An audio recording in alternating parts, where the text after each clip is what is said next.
जय जय राम कृष्ण हरि। 17वीं शताब्दी के महाराष्ट्र के देहू गांव से होती है। तुकाराम जी एक संपन्न बनिया परिवार के मुखिया हैं, लेकिन तभी एक भीषण अकाल पड़ डटे था। तुकाराम जी अपनी आंखों के सामने अपने परिवार और गांव वालों को भूख से दम तोड़ ढाते देखते हैं।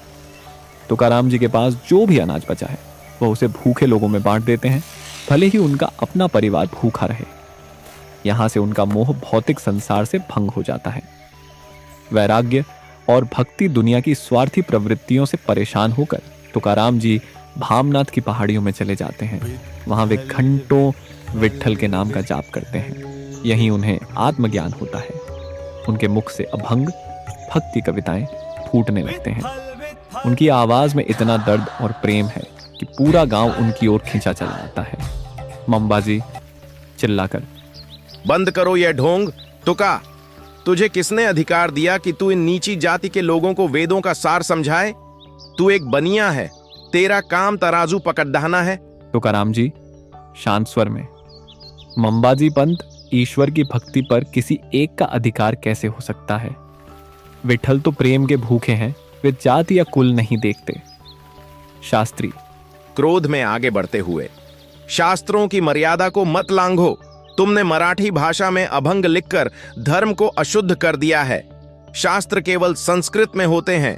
तुम्हारी ये कविताएं समाज के लिए जहर हैं। टकराव और अपमान। मंबाजी तुकाराम जी के हाथ से उनकी हस्तलिखित गाथा पांडुलिपि छीन लेता है। लोग विरोध करने की कोशिश करते हैं, लेकिन धर्म के नाम पर उन्हें डराकर पीछे हटा दिया जाता है। मंबाजी, अगर तू इतना ही बद्दा भक्त है तो ये कागज तेरी रक्षा करेंगे, लेकिन हम इस कचरे को समाज में फैलने नहीं देंगे। पंचायत का फैसला है, या तो अपनी इन कविताओं को त्याग दो और मौन हो जाओ, या फिर इन्हें अपने हाथों से इसी वक्त इंद्रायणी नदी में डुबो दो। ये शब्द मेरे नहीं हैं, ये मेरे विट्ठल की पुकार है।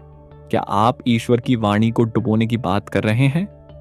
मंबाजी उपहास करते हुए, अगर ये ईश्वर की वाणी है तो इंद्रायणी इन्हें डुबोएगी नहीं। अगर ये डूब गए तो साबित हो जाएगा कि तू एक अपराधी है जिसने धर्म का अपमान किया है। तुकाराम जी अपनी गाथा को वापस लेते हैं।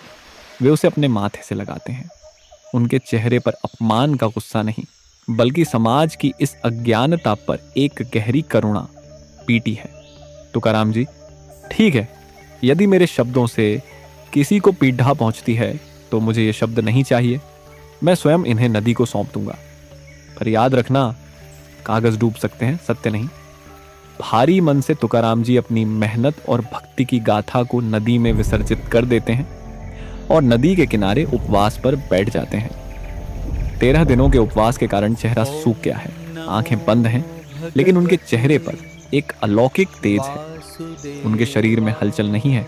मंबाजी भीड़ के पीछे से हंसते हुए, क्यों तुका, आज 13वां दिन है। तेरी पोथियां तो अब तक मछली का भोजन बन चुकी होंगी। उठ और स्वीकार कर कि तू हार गया।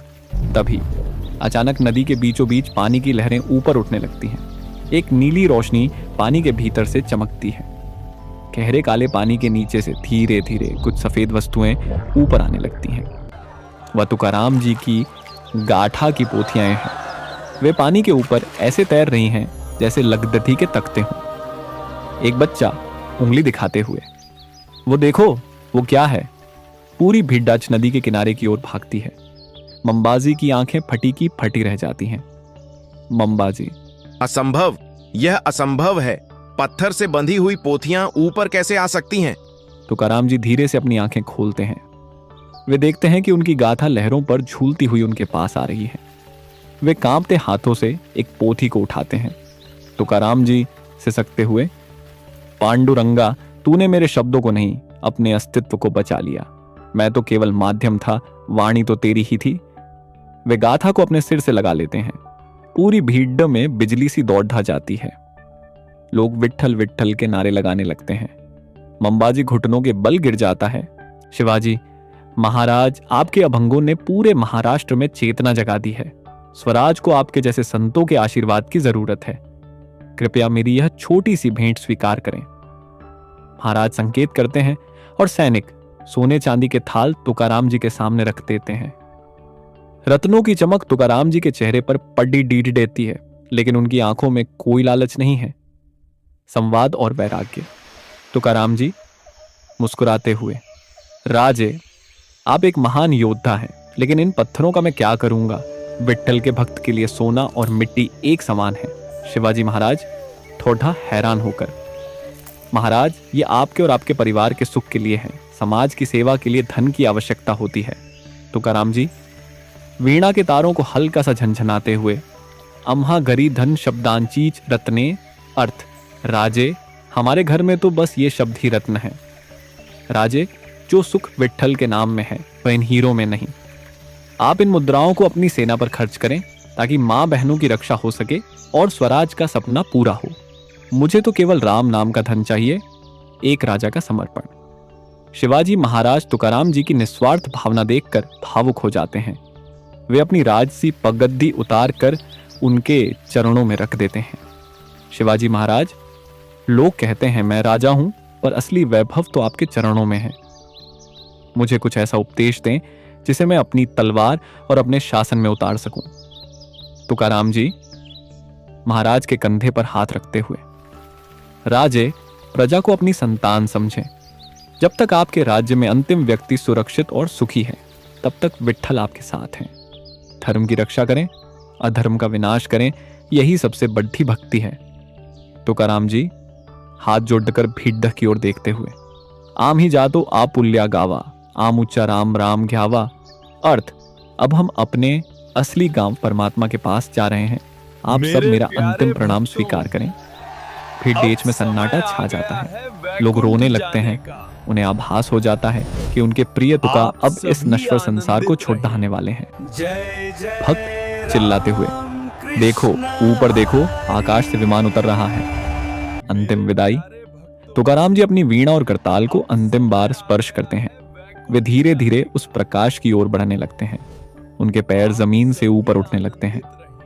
जिजाबाई टौठते हुए, स्वामी हमें छोड़कर मत जाइए। तुकाराम जी मुस्कुराते हुए, विट्ठल कभी किसी को नहीं छोड़ देते। मैं जा रहा हूं ताकि मैं हर भक्त के हृदय में अभंग बनकर जीवित रह सकूं। जैसे जैसे वे ऊपर उठते हैं, उनके शरीर से निकलने वाली रोशनी और आकाश से आने वाली रोशनी एक हो जाती है।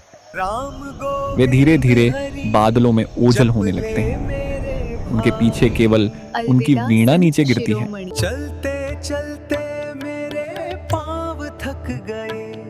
कृष्ण और सुदामा बचपन की पाठशाला स्थान, उज्जैन में सांदीपनि मुनि का आश्रम। सुदामा और कृष्ण की शुरुआत शांत आश्रम से होती है। गुरु के लौटने का इंतजार कर रहे हैं। बालक कृष्ण और सुदामा लकड़ी की तख्तियों पर लिख रहे हैं। गुरु सांदीपनि उन्हें उपदेश दे रहे हैं। सुदामा ध्यान से सुन रहे हैं, जबकि कृष्ण मुस्कुराते हुए सुदामा की ओर देख रहे हैं। कृष्ण और सुदामा जंगल से कंधों पर लकड़ियां लाते हैं। वे घने रंगीन फूलों वाले जंगल में हैं। दोनों आपस में बातें कर रहे हैं और खुश हैं। पर एक दिन जब वह लकड़ियां लाने चल जाते हैं तो आसमान में काले बादल छा जाते हैं और तेज बारिश होने लगती है। कृष्ण और सुदामा एक बड़े पेड़ के नीचे रुकते हैं। सुदामा ठंड से कांप रहे हैं और कृष्ण ने अपना हाथ उनके कंधे पर रखा है। ठंड के कारण सुदामा को भूख लगती है। सुदामा के पास चने की एक छोटी पोटली है।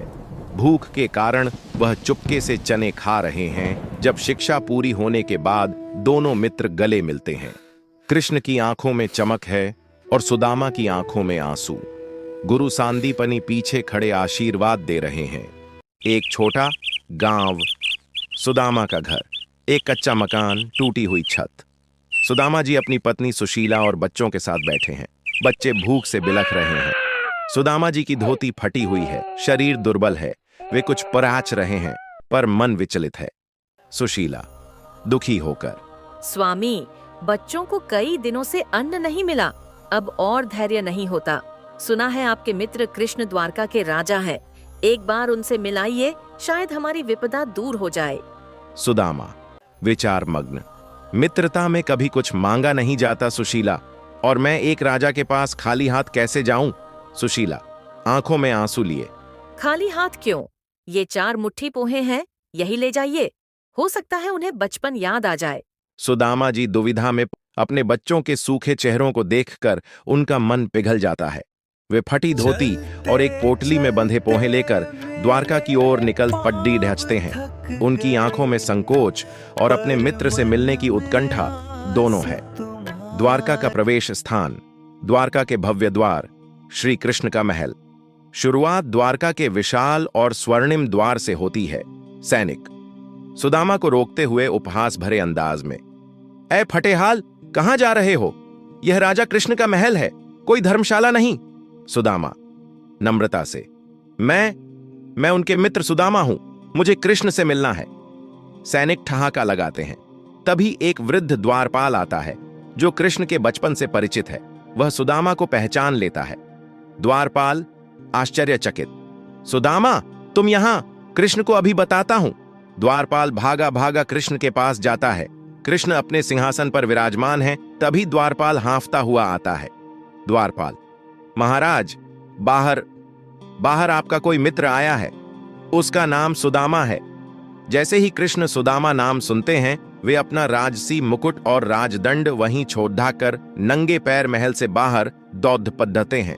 रुक्मिणी और अन्य रानियां हैरान रह जाती हैं। कृष्ण नंगे पैर दौड़ते हुए सुदामा की ओर बढ़ते हैं। सुदामा संकोच से सिर झुकाए खड़े हैं। कृष्ण उनकी ओर देखते हैं और उनकी आंखों में आंसू आ जाते हैं। वे सुदामा को गले लगा लेते हैं। यह एक शक्तिशाली दृश्य है जहां एक राजा और एक दरिद्र व्यक्ति के बीच कोई भेद नहीं है। कृष्ण भावुक होकर सुदामा के फटे कपड़ों को छूते हुए, मित्र सुदामा, तुम इतने दिनों तक कहां थे? मेरे पास क्यों नहीं आए? सुदामा गले लगते हुए आंखों में आंसू, कृष्ण, मैं तुम्हें क्या देता? कृष्ण सुदामा को महल के अंदर ले जाते हैं। रुक्मिणी और अन्य रानियां जो पहले हैरान थीं, अब इस निस्वार्थ प्रेम को देखकर भावुक हो जाती हैं। कृष्ण स्वयं सुदामा के पैर धोते हैं, उनके पैरों के कांटों को निकालते हैं। यह भक्ति और प्रेम का अद्भुत प्रदर्शन है। कृष्ण मुस्कुराते हुए, मित्र, मेरे लिए क्या लाए हो? तुम खाली हाथ तो नहीं आए होगे। सुदामा अपनी पोटली से पोहे निकालते हैं, संकोच से कृष्ण की ओर बढ़ाते हैं। कृष्ण बद्धी खुशी से उन पोहों को खाते हैं। वे एक मुट्ठी पोहे खाते हैं, फिर दूसरी मुट्ठी। रुक्मिणी उन्हें रोकती है। रुक्मिणी मुस्कुराते हुए, स्वामी, इतना मत खाइए, पूरी द्वारका का वैभव इसी में समा जाएगा। कृष्ण तीसरी मुट्ठी पोहे खाते हैं, जैसे वे तीनों लोकों का सुख प्राप्त कर रहे हों। यह दर्शाता है कि कैसे कृष्ण को भौतिक चीजों से ज्यादा अपने मित्र के प्रेम की परवाह है। छत्रपति शिवाजी महाराज की। शिवाजी राजे भोंसले 1630 से 1680 भारत के इतिहास के सबसे महान योद्धाओं और दूरदर्शी शासकों में से एक थे। उन्हें मराठा साम्राज्य का संस्थापक माना जाता है और उनका जीवन साहस, धर्मनिष्ठा और आत्मसम्मान का प्रतीक है। शिवाजी का जन्म 19 फरवरी 1630 को जुन्नार के पास शिवनेरी किले में हुआ था। उनकी माता जीजाबाई ने उन्हें धर्म और न्याय के प्रति गहरी निष्ठा सिखाई, जबकि उनके संरक्षक दादोजी कोंडदेव ने उन्हें युद्ध कला और प्रशासन की शिक्षा दी। बचपन में ही शिवाजी ने अपने साथियों के साथ मिलकर अन्यायपूर्ण शासनों को समाप्त करने और एक स्वतंत्र हिंदवी स्वराज, स्वयं का शासन स्थापित करने की शपथ ली। स्वराज की नींव और पहली विजय तोराना किला विजय केवल 16 साल की उम्र में शिवाजी ने बीजापुर सल्तनत के तोराना किले पर कब्जा कर लिया, जो स्वराज की पहली महत्वपूर्ण जीत मानी जाती है। उन्होंने जल्द ही कोंडाना, सिंहगढ़ और पुरंदर जैसे कई महत्वपूर्ण किलों पर अधिकार 16 साल की उम्र में शिवाजी ने बीजापुर सल्तनत के तोराना किले पर कब्जा कर लिया, जो स्वराज की पहली महत्वपूर्ण जीत मानी जाती है। उन्होंने जल्द ही अपनी शक्ति बढ़ा ली, कई महत्वपूर्ण किलों पर कब्जा करके, जैसे कि कोंडाना, सिंहगढ़ और पुरंदर। शिवाजी की बढ़ती शक्ति ने बीजापुर के सुल्तान और मुगल सम्राट औरंगजेब दोनों को चिंतित कर दिया। बीजापुर के सुल्तान ने शिवाजी को रोकने के लिए अपने सबसे शक्तिशाली सेनापति अफजल खान को भेजा। खान ने धोखे से शिवाजी को मारने का प्रयास किया, लेकिन शिवाजी ने अपनी बुद्धिमत्ता और साहस का परिचय देते हुए अपने कपड़ों के नीचे छिपे बाघ नख, बाघ के पंजे जैसा हथियार का उपयोग करके खान को मार गिराया। यह घटना शिवाजी के असाधारण साहस का प्रतीक बनी। मुगल सूबेदार शाइस्ता खान ने पुणे में शिवाजी के लाल महल में डेरा डाला। शिवाजी ने एक साहसी रात का छापा मारकर खान को घायल किया और उसे भागने पर मजबूर कर दिया। पुरंदर की संधि, मुगलों के दबाव में आकर शिवाजी को पुरंदर की संधि करनी पड़ी, जिसमें उन्हें कुछ किले मुगलों को सौंपने पड़े। औरंगजेब के धोखे से आगरा में नजरबंद किए जाने के बाद शिवाजी फलों की टोकरियों में छिपकर नाटकीय ढंग से भाग निकले। यह घटना उनकी बुद्धिमत्ता और दूरदर्शिता को दर्शाती है। राज्याभिषेक 6 जून 1674। शिवाजी ने रायगढ़ किले में अपना राज्याभिषेक कराया और छत्रपति की उपाधि धारण की, जिससे मराठा साम्राज्य की औपचारिक स्थापना हुई। उन्होंने प्रशासन चलाने के लिए 8 मंत्रियों की परिषद की स्थापना की। उन्होंने एक मजबूत नौसेना का निर्माण किया, जो तटरेखाओं की सुरक्षा के लिए महत्वपूर्ण थी। वह एक धर्मनिष्ठ हिंदू राजा थे, लेकिन उन्होंने धार्मिक सहिष्णुता बनाए रखी और प्रशासन में सभी धर्मों के लोगों को सम्मान दिया। शिवाजी महाराज का निधन 3 अप्रैल 1680 को हुआ। उनका जीवन भारत में स्वतंत्रता, आत्मसम्मान और सुशासन की एक अमर गाथा के रूप में हमेशा प्रेरणा देता रहेगा।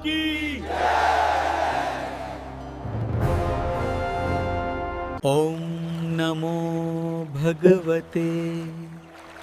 जनाबाई का जन्म 13वीं शताब्दी में महाराष्ट्र के गंगाखेड़ में हुआ था। वह जाति से निचली थीं और उनकी माता की मृत्यु के बाद उनके पिता उन्हें पंढरपुर ले आए। दासी का जीवन। पंढरपुर में उनके पिता ने उन्हें संत शिरोमणि नामदेव के पिता दामा शेट्टी के घर छोड़ दिया। जनाबाई ने अपना पूरा जीवन नामदेव के घर में एक दासी सेविका के रूप में व्यतीत किया। संत नामदेव को वह अपना गुरु मानती थीं और उनके संपर्क में आकर उनकी विट्ठल भक्ति और भी गहरी होती चली गई। वह खुद को नामयाची दासी, नामदेव की दासी कहती थीं। विट्ठल के प्रति अटूट प्रेम जनाबाई 24 घंटे घर का काम करते हुए भी भगवान विट्ठल का नाम जपती रहती थीं। भगवान विट्ठल ने अपने किसी सेवक की तरह जनाबाई की हर काम में मदद करना शुरू कर दिया। जब जनाबाई थक गई थी तो ठाकुर जी चुपचाप उनके साथ पत्थर की छड़ी का हैंडल पकड़ लेते थे। जनाबाई को उनके स्पर्श का परमानंद अनुभव हुआ और उनका काम आसानी से हो गया। ठाकुर जी जनाबाई के साथ पानी भरने में भी मदद करते थे। ठाकुर जी जनाबाई के साथ घर पर झाड़ू लगाने में भी मदद करते थे। जब जनाबाई की भक्ति और उनके साथ भगवान विट्ठल के सहयोग की बातें दूर दूर तक फैली तो राजा संदेह हुआ कि यह सब झूठ है। जनाबाई की परीक्षा लेने के लिए उन्हें दरबार में बुलाया गया, जहां उनकी भक्ति के कारण एक अविश्वसनीय चमत्कार हुआ। जनाबाई का दावा था कि उनके घरेलू कामों जैसे आटा पीसना, झाड़ू लगाना, पानी भरना में स्वयं भगवान विट्ठल उनकी मदद करते हैं। राजा जनाबाई से उनकी भक्ति के प्रमाण स्वरूप कोई चमत्कार दिखाने को कहते हैं। जनाबाई अपने घर पर उपले गोबर के कंडे बनाती थीं और वह उन्हें बनाते समय लगातार विट्ठल विट्ठल नाम का जप करती रहती थीं। जब राजा उन उपलों को दरबार में मंगवाते हैं और आदेश देते हैं कि एक एक उपले को कान से लगाकर सुना जाए। जैसे ही राजा के आदेश पर दरबारी उन उपलों को कान से लगाते हैं, उनमें से साक्षात और स्पष्ट रूप से विट्ठल विट्ठल विट्ठल नाम की मधुर शक्तिशाली ध्वनि गूंजने लगती है। उपलों से चमकीला सुनहरी दैवीय प्रकाश फूट पड़ता है जो पूरे दरबार हॉल को भर देता है। इस अविश्वसनीय चमत्कार को देखकर राजा का संदेह तुरंत गहरे विस्मय और पश्चाताप में बदल जाता है। दरबारी डर और श्रद्धा से घुटने टेक देते हैं। राजा अपनी आंखें चौड़ी करके आश्चर्य और भय में पीछे हटते हैं। सभी दरबारी झुक जाते हैं। जनाबाई की विनम्रता और शांत मुस्कान में सच्ची भक्ति की विजय दिखाई देती है। राजा अपनी गलती स्वीकार करते हैं, सिंहासन से उठते हैं और जनाबाई के चरणों में गिरकर क्षमा मांगते हैं। इस घटना से जनाबाई की भक्ति की महिमा और भी अधिक बोराच जाती है और यह सिद्ध होता है कि भगवान अपने सच्चे भक्त की सेवा करने और उसकी रक्षा करने के लिए स्वयं आते हैं। जय जय राम कृष्ण हरि।